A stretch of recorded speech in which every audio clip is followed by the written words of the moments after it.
Naam, mbele yangu ninaye shekhe wa wilaya ya Morogoro mjini, mmoja katika miamba mikubwa katika wilaya yetu ya Morogoro mjini, shekhe wa wilaya lakini pia ni imamu wa msikiti wa wilaya. Tuko naye hapa na ndiye aliongoza swala ya jeneza ya kumswalia al-akhi Shekhe Hassan Msungi, ambaye ni mwanaharakati mkubwa wa shughuli za namna mbalimbali za kijamii, za kidini na kisiasa. Shekhe, assalamu alaykum. Wa alaykum salam wa rahmatullahi ta'ala wa barakatuh. Tuko hapa kwenye msiba. Unamtambuaje Shekhe Hassan Msungi? Shekhe Hassan Msungi kwanza mimi namfahamu kwanza baba yake Mzee Msungi mwenyewe, ambaye nadhani shughuli zake zilikuwa ni fundi salamala.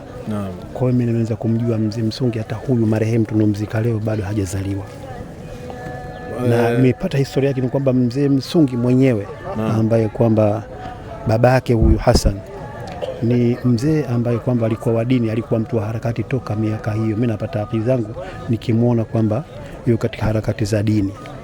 Sheikh Hassan Msungi, historia yake kwamba ni mwana harakati mkubwa na alikuwa ni mwenyekiti wa taasisi ya Al-Maldi na ukirudisha kumbukumbu nyuma, yeye ndio alikuwa ameshika kesi ya Hamisi Rajabu Dibagula wakati ule aliposhtakiwa na kuwekwa ndani kwa tamko la kusema Masihi Isa bwana Maryam si mtume, si mwana wa Mungu wala si Mungu.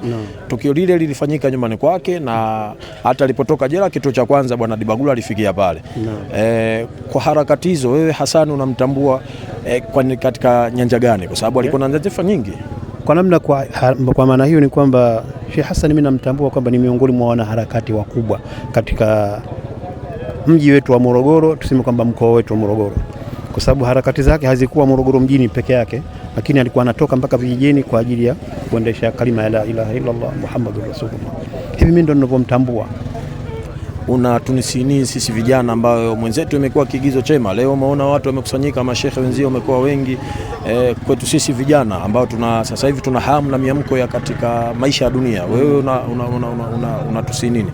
Ni waasi vijana kwamba pamoja na kutafuta maisha ya kidunia, lakini vipi tuwekeze katika upande wa akhira, kwa sababu inapoonekana Hassan pamoja na harakati zake za utafutaji, lakini alikuwa ni mwanaharakati, kwa maana alikuwa anajiandalia, anajua kwamba pamoja maisha haya dunia, lakini kuna siku nitaondoka, lazima niwekeze akhira.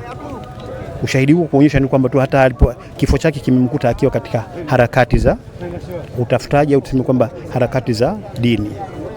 Kwa hiyo na sisi ni vijana, na sisi tuliokuwepo, na sisi tuangalie hilo, pamoja na kutafuta maisha ya kidunia na nini, lakini fike mahali ujue kwamba kuna siku nitakuja ondoka katika hii dunia. Kama nitaondoka katika hii dunia, basi je, nimetanguliza nini mbele ya Allah subhanahu wa ta'ala? Hili ndilo la msingi kwa vijana wote. Nikwambie ndugu yangu mpenzi mtazamaji wa Sufi Online TV, endelea kusubscribe na kulike katika channel yetu ili upate matukio namna mbalimbali. Ni tukio la msiba la Shekhe Hassan Msungi, mwana harakati mkubwa katika maisha ya dini na kisiasa. Asante, langu jina ni Nasr Hamis Koba, nyuma ya kamera ni Sufi Hashim Sufi. Asante.